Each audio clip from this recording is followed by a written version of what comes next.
Hey friends, if you heard this theme as a kid, chances are it was followed by looking over your shoulder to make sure that your parents didn't see you watching this, and provided you didn't get caught, you knew you were in for 30 minutes of awesomeness with Beavis and Butthead. Now, over the years, a lot of edgy shows have come and gone. South Park, Family Guy, Rick and Morty, just a couple that come to mind, and they owe their roots on some level to the adult cartoon that was Beavis and Butthead. Now, after a failed 2012 revival of the show, it kind of seemed like Beavis and Butthead were doomed to just fade into history. So imagine my surprise when I was looking around on Paramount Plus and I saw that Beavis and Butthead are back. At a time when political correctness is at an all-time high, these two lovable idiots somehow came roaring back.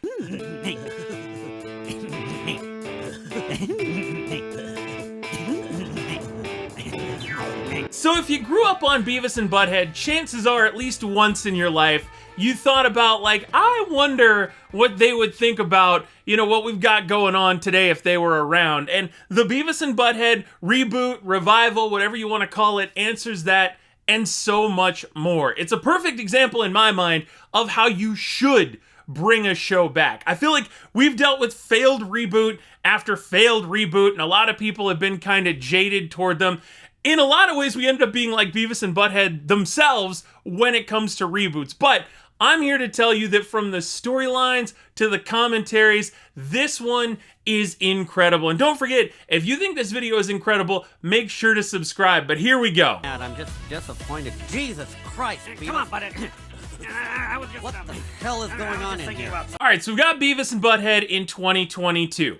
Cool. But if you don't have anything for them to do, the revival would be dead in the water. Now, my favorite episodes of Beavis and Butthead growing up were the simple ones. When they found a giant tire, you know, they ended up getting a nosebleed, taking wood shop in class, even things like eating too much sugar. Stuff teens dealt with. Though there was also a season where they were like burning nightclubs and doing a lot of things that I don't even know that I can mention. But the point is, what is there for Beavis and Butthead to do in 2022? So the first thing I like is how Beavis and Butthead, well, Mike Judge rather, seem to put a conscious effort into putting the kids in situations that you couldn't get into in the 90s. For example, escape rooms were apparently invented in Japan in like 2007. That being said, though, this episode focuses less on the escape room and more on the bathroom, because that's where the two of them get stuck. Interesting. This mummy is trickier than I thought. Butthead, it won't open. We're trapped. Of course we are, dumbass. That's why they call it an escape room. To me, that's some of the idiotic genius of Beavis and Butthead, right? They get all the right information and then immediately draw all the wrong conclusions. Now, why would someone put a turd in a toilet? It just doesn't make sense. And this tomb is even harder. There's no urinals. And what are these things? But that's not all, because the experience left Beavis needing to use the bathroom at the end, which he returns to, and... Hey, what are you doing? That's better. Stop that! See, that's one of my favorite parts, too. You know, the fact that comedically, they're really good at zigging when you expect them to zag. 2001, in my mind, is one of the best misdirections in any show ever. So in this one, Beavis meets fire, which is something that he's idolized. I mean, how many of us growing up did the fire? It was a huge source of controversy for the show because the media had actually ended up blaming the show when a kid burnt his house down in the 90s. Well, remember this? They're really good at zigging when you expect them to zag. Yeah, so it turns out in this one, the fire actually ends up being a really positive influence for Beavis. It's telling him to, like... Yeah, fire. I command you to pick up all of the plastic bottles in this alley and put them in the recycling. Apparently, even something as chaotic as fire is capable of clickbaiting, but, like, I thought this episode was brilliant. Oh, if farmers markets had existed in Texas in the 90s, my guess is they would look nothing like this organic hipster fest. You know, Beavis and Butthead run into their teacher. He's selling honey as like a side hustle, but Beavis and Butthead are struck with economic inspiration. Are you gonna spray that on me? I'm out. And for that reason alone, I'm out. I'm out. No, that's a good point, Sharks, because actually Beavis and Butthead are going to capture wasps instead of bees from their neighbor Hank Hill, Tom Anderson's yard. They end up passing the wasps to the teacher, and this is one of the funniest parts, the fact that they just don't learn anything. So what makes this reboot worth fanboying over so hard? I guess it's that it feels like it belongs.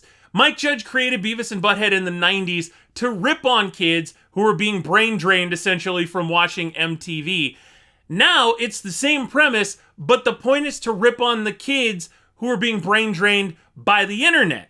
I think that's why it works so well too, because the changes honestly are minimal. Like, how many reboots have you seen? You know, I think about iCarly, I think about Fuller House, and somehow everything is changed just enough so that like the vibe you get from it is this giant cash grab. Whereas Beavis and Butthead, they're just doing this. What did this guy do to get in prison, I wonder? He didn't have to do anything. They just let him right in. Yeah, they just looked at him and were like, sir, I can tell by looking at you that you're gonna be in jail eventually, so let's just get this over with. Nowhere has the thought of Beavis and Butthead having a message been felt more clear than in the commentary segments. Beavis and Butthead used to talk over MTV's music videos. For Gen Z, yes, I know MTV actually used to show music videos most of the day. For my Gen Alpha out there, MTV was a thing that used to be a TV channel back when people had cable and would actually watch TV. But if Beavis and Butthead were teens in 2022, they would watch YouTube, and that's actually what they do, and it is phenomenal. You know who sucks the worst? It's J-Hope. Yeah. He doesn't even have the positive attitude, you know, like Sugar. You know their names? What the hell has gotten into you, Beavis? So I'll say this because Beavis and Butthead would like BTS, because in like previous incarnations of the show, he liked Katy Perry. He also liked Madonna, so it kind of makes sense. I kind of like talking like this, Butthead. I think I'm gonna talk like this for the rest of my life. Oh, yeah. Hey, baby, would you like to come back to my place? I can talk even quieter than this. This I don't know about, though, because they watch ASMR and they both end up enjoying it. Like inappropriately enjoying it, even though they have a history as metalheads. And that seems to be one of the biggest differences in their characters from the 90s version to this one. They're actually a little more open to things than they were back in the 90s. You can't really tell if they like it or if they're just being thirsty because they're teenage boys. Damn it, Butthead. Okay, come on. Get it all out of your system. Come on. She said meat. She said big meat, small meat. She said balls. Okay, are you done? Maybe. And here it is from the back. You have no ass. Damn it, Butthead. You look like two legs shoved into a back. Oh my god, and then Beavis tries to twerk. I think this makes perfect sense, honestly. Admit it, you can't come across a twerking video on your FYP on TikTok and not at least try.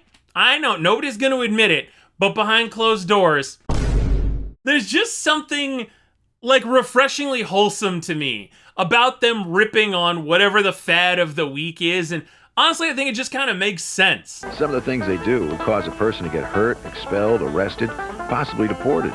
See, now this doesn't make a whole lot of sense anymore, though, because that actually came from the earliest days of Beavis and Butthead, when they were lighting fires, they were huffing paint, and even, like, sneaking drugs across the border.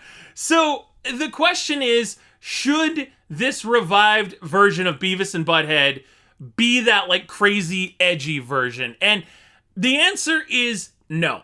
The reason is because shows like South Park, Rick and Morty, Family Guy, American Dad, they've kind of been making that, like, pushing the envelope their whole MO for decades at this point, and letting Beavis and Butthead be dumb kids who get into goofy scenarios, you know, while just running weird schemes. That's the perfect MO for them. Like, Beavis and Butthead are 90s burnouts who ended up in the 2020s. You know, it's kind of like how Austin Powers in the first movie, right, was a 60s spy who had to adopt to 90s life. Finally, I think the reason that the revival works so well now is a lot of the millennials who grew up sneaking episodes of Beavis and Butthead actually now identify with the two on some level. A lot of millennials grew up and sort of realized that the world sucks, you know, like climate change and stuff. The world's on fire. The boomers that Beavis and Butthead were harassing, you know, that's the generation that gave rise to the Karens. A good chunk of those adults maybe didn't know what they were talking about. And at least in the Beavis and Butthead corner of the world, maybe some of those adults did deserve to get trolled a little bit. Well, so if you're a fan of the original, let me know in the comments what you think about the revival, especially if you've given it a watch. Is the problem now that we've run into too many failed reboots? So like the bar's incredibly low and Beavis and Butthead just happened to pass that bar. Admittedly, I am biased because Daria, King of the Hill, Beavis and Butthead were huge parts of my childhood. And anytime they come back, I am going to be watching them. Are there any other cartoons you want to see brought back, or any other shows, you know, from when we were growing up? Let me know below. And as always, if you like this video, please make sure to leave a like, subscribe, all that good stuff. I appreciate it more than you know. Take care, friends, and I will see you in the next reboot.